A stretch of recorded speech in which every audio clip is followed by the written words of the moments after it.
नमस्कार, ओंकार न्यूज देख रहे हैं आप। आपके साथ मैं हूं आस्था श्रीवास्तव। रुक करते हैं खबरों का। मुख्यमंत्री पुष्कर सिंह धामी ने अपने निजी आवास नगला तराई से टनकपुर यात्रा की और इस दौरान कुमाऊं में पप्पू प्रजापति के अमन लस्सी स्टोर पर रुककर लस्सी का आनंद लिया। इस दौरान मुख्यमंत्री ने क्षेत्रीय जनता का हालचाल जाना। इस दौरान मुख्यमंत्री ने जनता से आह्वान किया और कहा कि गर्मी के मौसम में अधिक से अधिक स्थानीय शीतल पेय उत्पादों का उपयोग करें और स्थानीय उत्पादों को बढ़ावा दिया जाए। गौरतलब है कि मुख्यमंत्री पुष्कर सिंह धामी स्थानीय उत्पादों को बढ़ावा देने की दिशा में लगातार कार्य कर रही हैं। इसी की वानगी है कि मुख्यमंत्री अधिकांश स्थानीय उत्पादों का स्वाद लेने से खुद को नहीं रोक पाते हैं और स्थानीय उत्पादों के प्रोत्साहन के लिए सीधे दुकानों पर पहुंच जाते हैं, स्थानीय उत्पादों का भरपूर उपयोग करते हैं। मुख्यमंत्री द्वारा स्थानीय उत्पादों की प्रोत्साहन के लिए एक जनपद को 2 उत्पाद योजना लागू की गई है। इस दौरान अपर जिलाधिकारी जय भारत सिंह, उप जिलाधिकारी रविंद्र सिंह बिष्ट सहित रमेश जोशी, रामू मंडी अध्यक्ष नंदन सिंह खड़ायत आदि मौजूद रहे हैं। आपको बताते चले कि इस दौरान मुख्यमंत्री पुष्कर सिंह धामी ने उनके साथ में और भी कई लोग मौजूद रहे हैं और साथ ही साथ जनता से अपील की है कि स्थानीय उत्पादों को प्रोत्साहित करें और साथ ही साथ स्थानीय उत्पादों का ज़्यादा से ज़्यादा मात्रा में उपयोग करें। इस दौरान मुख्यमंत्री ने जनता से आह्वान किया है और कहा है कि गर्मी के मौसम में अधिक से अधिक स्थानीय शीतल पेयजल उत्पादों का उपयोग करें, स्थानीय उत्पादों को बढ़ावा भी दिया जाए। गौरतलब है मुख्यमंत्री पुष्कर सिंह धामी स्थानीय उत्पादों को बढ़ावा देने की लगातार कोशिश कर रही हैं और लगातार कार्य इसे और कर रही हैं। इसी की वानगी देखने को मिली है जब मुख्यमंत्री अधिकांश स्थानीय उत्पादों का स्वाद लेने से खुद को नहीं रोक पाते और स्थानीय उत्पादों के प्रोत्साहन हेतु सीधे दुकानों पर पहुंच जाते हैं।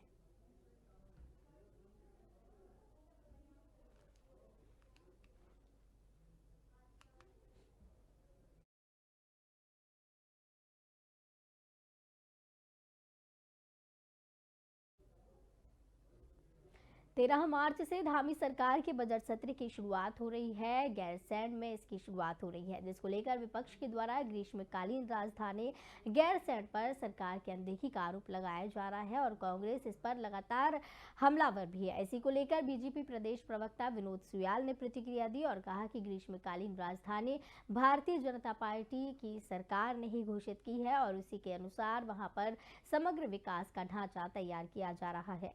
मुख्यमंत्री धामी लगातार पर्वतीय क्षेत्र के विकास के लिए प्रयासरत है और ग्रीष्मकालीन समय में होने वाले सभी विधानसभा क्षेत्रों को गैरसैंण में कराने की योजना तैयार की जा रही है। रही बात कांग्रेस की, तो कांग्रेस ने अपने 10 वर्ष के कार्यकाल में कभी भी गैरसैंण और पर्वतीय क्षेत्र के विकास के लिए कोई भी कार्य नहीं किया। वो सिर्फ खनन माफिया और शराब माफियाओं को बढ़ावा देने का काम करती रही है। जो भी बजट सत्र में होने जा रहा है उसके लिए सरकार ने सभी वर्गों से फीडबैक लेकर बजट तैयार किया है।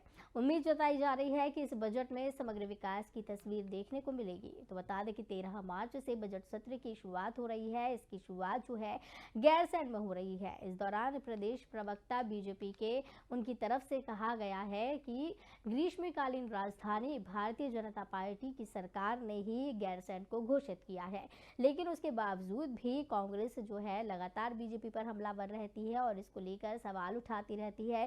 कांग्रेस ने अपने कार्यकाल में कुछ भी काम नहीं किया है। कांग्रेस ने 10 साल में कोई भी काम नहीं किया है। बीजेपी ने ही सरकार की तरफ से लगातार कोशिश की जा रही है। बीजेपी ने ही गैरसैंण को घोषित किया है और समग्र विकास का ढांचा यहां तैयार किया जा रहा है। सीएम धामी लगातार पर्वतीय क्षेत्र के विकास की कोशिश कर रही हैं और ग्रीष्मकालीन समय में होने वाले सभी विधानसभा क्षेत्रों को गैरसैंण में कराने की योजना तैयार की जा रही है। कांग्रेस ने अपने 10 साल के कार्यकाल में कभी भी गैरसैंण और पर्वतीय क्षेत्र के विकास के लिए कोई भी काम नहीं किया है। वो सिर्फ खनन माफिया और शराब माफियाओं को बढ़ावा देने का काम करती रही है। जो भी बजट सत्र में होने जा रहा है उसके लिए सरकार ने सभी वर्गों से फीडबैक भी लिया और एक बजट तैयार किया।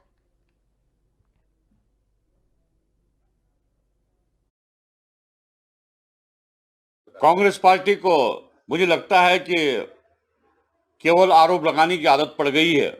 राज्य के विकास से उनका कोई लेना देना नहीं है और मुझे लगता है कि उन्हें ध्यान नहीं है कि ग्रीष्मकालीन राजधानी इस राज्य की भारतीय जनता पार्टी ने ही गैरसैंण को घोषित किया है।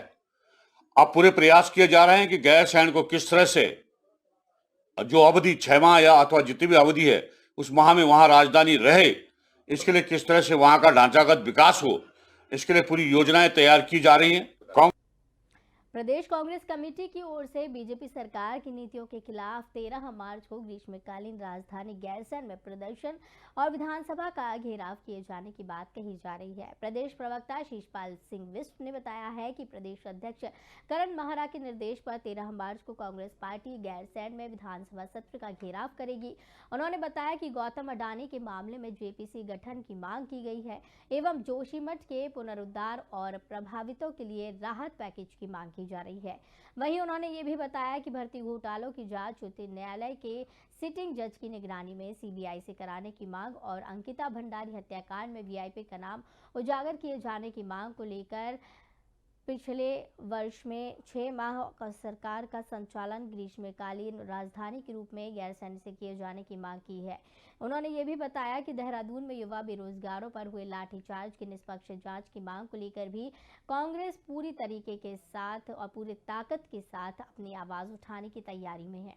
तो बता दें कि सरकार की नीतियों के खिलाफ उतरने की तैयारी कांग्रेस कर रही है। 13 मार्च से गैरसैंण में सत्र बजट का शुरू हो रहा है। ग्रीष्मकालीन राजधानी गैरसैंण बनाई गई है, वहां पर कांग्रेस अब प्रदर्शन करने की तैयारी कर रही है। प्रदर्शन और विधानसभा का घेराव करने की तैयारी कांग्रेस कर रही है।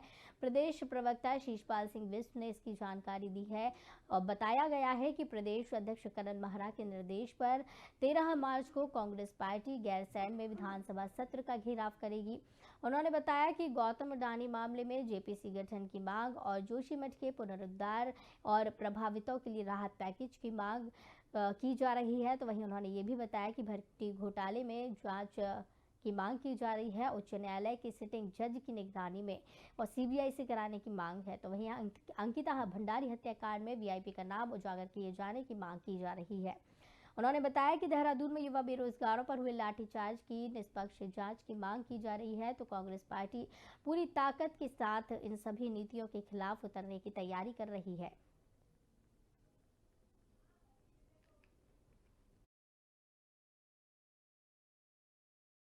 उत्तराखंड में 13 तारीख से विधानसभा का जो बजट सत्र है वो गैरसैंण में सरकार आहूत कर रही है और राज्यपाल वहां पर 13 तारीख को अभिभाषण भी पढ़ेंगे। कांग्रेस पार्टी का केंद्रीय स्तर से पहले ही राजभवन घेराव का कार्यक्रम तय है और उत्तराखंड में जिस प्रकार से राज्य की जनता मातृशक्ति लगातार बेटी अंकिता भंडारी के प्रकरण में वीआईपी का नाम उजागर करने की मांग कर रही है, बेरोजगारों पर लाठीचार्ज हुआ है और बेरोजगार लगातार सीबीआई जांच की मांग कर रहे हैं। राज्य में कानून व्यवस्था पटरी से उतरी हुई है। राज्य में विकास नाम की चीज अब दूर दूर तक नहीं दिखाई दे रही है।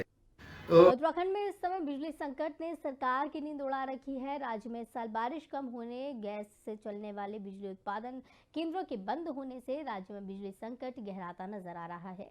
इस संकट से उबरने के लिए राज्य सरकार केंद्र से मदद मांग रहा है। मुख्यमंत्री पुष्कर सिंह धामी की इसी विषय पर केंद्रीय ऊर्जा मंत्री से मुलाकात होनी है। सरकार को उम्मीद है कि इस बैठक में कोई हल जरूर निकलेगा, जिससे उत्तराखंड में बिजली संकट से उबरने में मदद मिलेगी। उत्तराखंड में बिजली संकट लगातार गहराता जा रहा है। अभी भी राज्य में बिजली उत्पादन और सेंट्रल पूल कोटी की बिजली को मिला दिया जाए तब भी राज्य में बिजली की काफी कमी पड़ रही है। ऐसे में राज्य की नजर उन बंद पड़े उत्पादन केंद्रों पर है जो गैस की मदद से चलते हैं, जिनको चलाया जा सकता है। इसको लेकर राज्य के मुख्यमंत्री की केंद्रीय ऊर्जा मंत्री के साथ एक अहम बैठक हो रही है।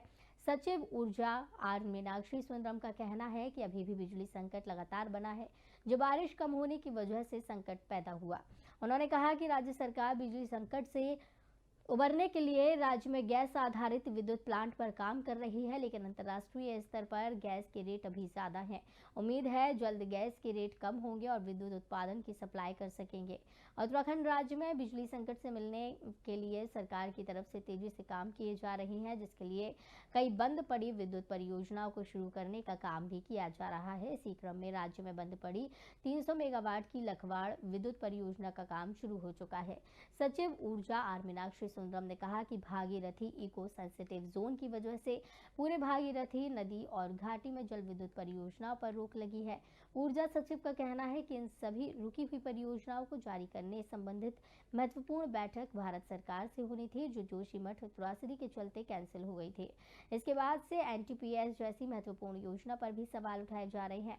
ऊर्जा सचिव आर मीनाक्षी सुंदरम का कहना है कि वो लोगों से इस मामले में अपील करना चाहते हैं कि किसी भी तरह की कोई घटना अगर की जाती है, उसके लिए जल विद्युत परियोजना को जिम्मेदार ठहराना उचित नहीं है, क्योंकि इसी की वजह से राज्य में बिजली का संकट पैदा हो जाता है।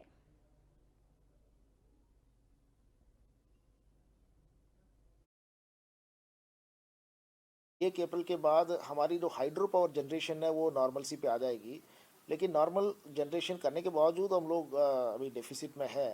तो ये डेफिसिट अलग अलग टाइप के हैं। कुछ तो नॉन पीक पीरियड में 500 मेगावाट तक की डेफिसिट रहती है और पीक पीरियड में ये बढ़ करके 800 मेगावाट तक चले जाते हैं।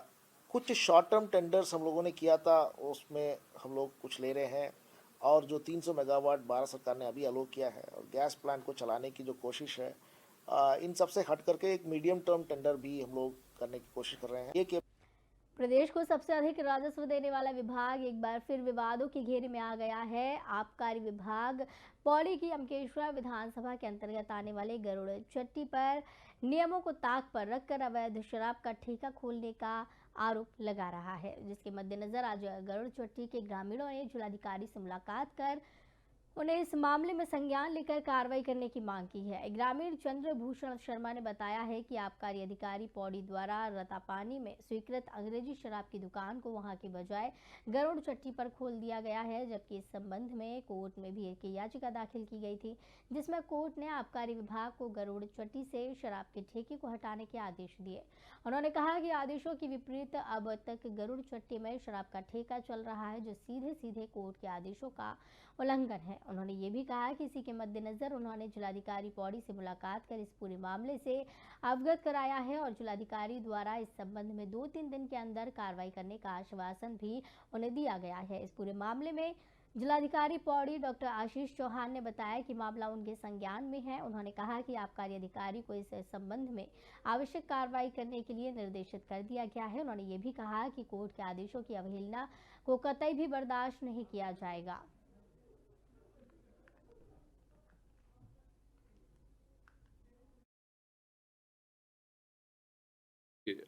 अभी हम लोग ऋषिकेश से आए हैं, यमकेश्वर ब्लॉक से, और अभी हमने डीएम पौड़ी जो मिस्टर डॉक्टर चौहान हैं, आशीष चौहान, उनके साथ बात हुई है।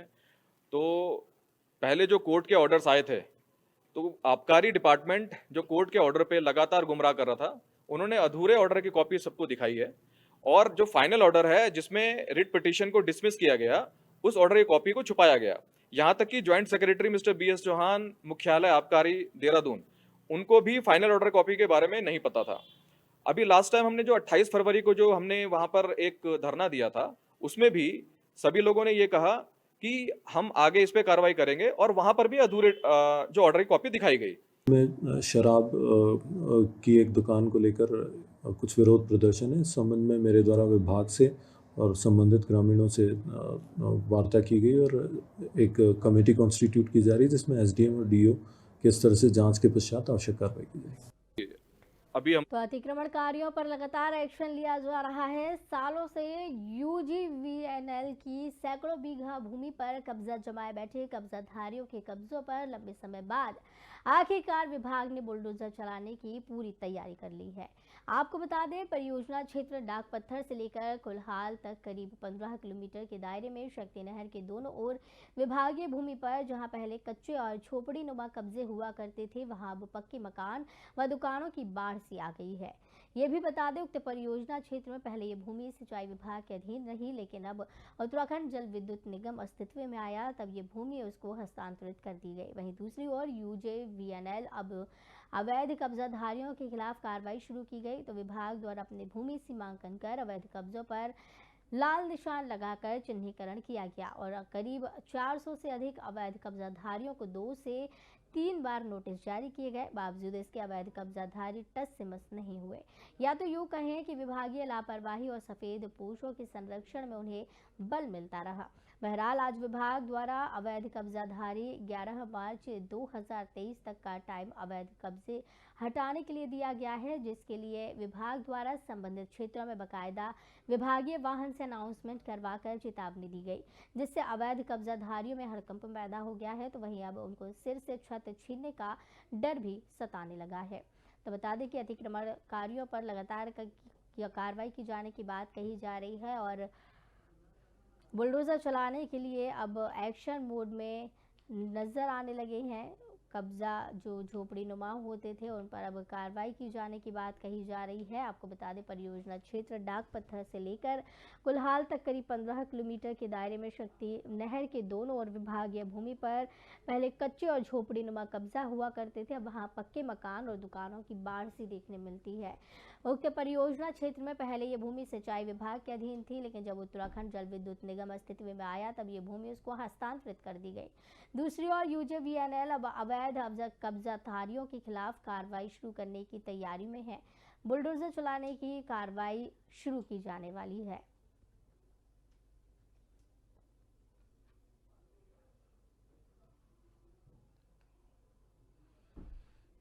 तो शिफन कोर्ट के बेघरों का वादा निभाओ आंदोलन 9वें दिन भी जारी है। शिफन कोर्ट के बेघरों ने शहीद स्थल से नगर पालिका तक विरोध प्रदर्शन किया, जिसमें पूर्व आयुक्त एसएस पांगती सहित कांग्रेस और उन्नाद के प्रतिनिधियों ने भी भाग लिया और नगर पालिका प्रांगण में जमकर प्रदर्शन किया है। इस दौरान जमकर नगर पालिका अध्यक्ष और मंत्री गणेश जोशी के खिलाफ नारेबाजी की गई। प्रदर्शन के दौरान उन्क्रांत के केंद्रीय प्रवक्ता शिव प्रसाद सेमवाल ने कहा कि जब तक इन मजदूरों को न्याय नहीं मिलता इनके आंदोलन का समर्थन किया जाता रहेगा। उन्होंने कहा कि पहाड़ के मूल निवासी हैं और इन्हीं के वोट से जीते हैं, लेकिन आज कोई ध्यान नहीं दे रहा। इस मौके पर कांग्रेस प्रवक्ता पंकज छेत्री ने कहा है कि पालिका अध्यक्ष अनुज गुप्ता ने चुनाव से पहले इनका समर्थन किया और इनके वोट लेने के बाद विरोध कर दिया और इनकी मांग को पूरा नहीं कर रहे हैं। उन्होंने कहा कि गैरसैंण में आगामी 13 विधानसभा सत्र के दौरान वहां जाकर प्रदर्शन किया जाएगा। इस मौके पर सामाजिक कार्यकर्ता मनीष गौरियाल ने कहा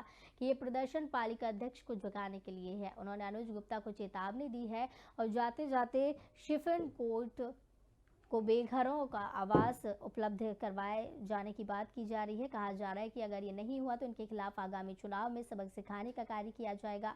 प्रदर्शन के दौरान शिफन कोर्ट समिति के अध्यक्ष संजय टमटा ने कहा कि जब तक न्याय नहीं मिलेगा तब तक आंदोलन जारी रहेगा। आंदोलन के संयोजक प्रदीप भंडारी ने कहा कि लोकतंत्र में जनता सर्वोपरि है, इनको सबक सिखाया जाएगा।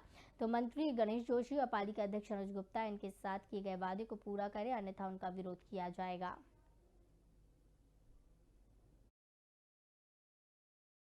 अनुज गुप्ता हैं, ये चेयरमैन जो मसूरी नगर पालिका के हैं। इन्होंने बहुत वादा खिलाफी की है।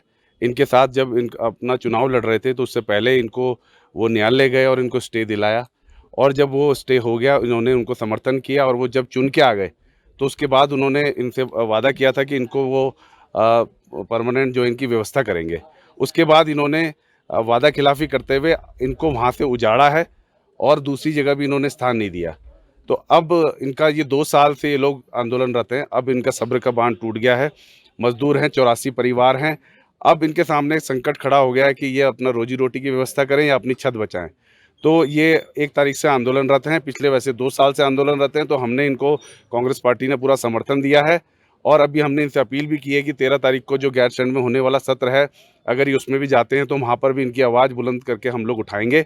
और आगे जो है इनका जो गणेश जोशी हैं, यहाँ के क्षेत्रीय विधायक हैं, उन्होंने जिस प्रकार इनके साथ छला है, इनको किस प्रकार से उन्होंने मुख्यमंत्री जी को गलत जो है इंटरप्रिटेशन करके यहाँ पर उनकी शिलान्यास करवाया और शिलान्यास करवाने के बावजूद एक पत्थर वहाँ आज तक नहीं लगाया। तो ये मुख्यमंत्री की एक जो गरिमा है उसको भी गिराने का काम जो यहाँ के विधायक हैं गणेश जोशी और अनुज गुप्ता जो पालिका अध्यक्ष, उन दोनों ने किया है। अभी जो आज हमने आंदोलन किया शिफन कोर्ट वासियों के साथ, हमने उन्हें समर्थन भी दिया और दूसरा नगर पालिका जो सो रखी है उसको हम जगाने के लिए आ रखे हैं।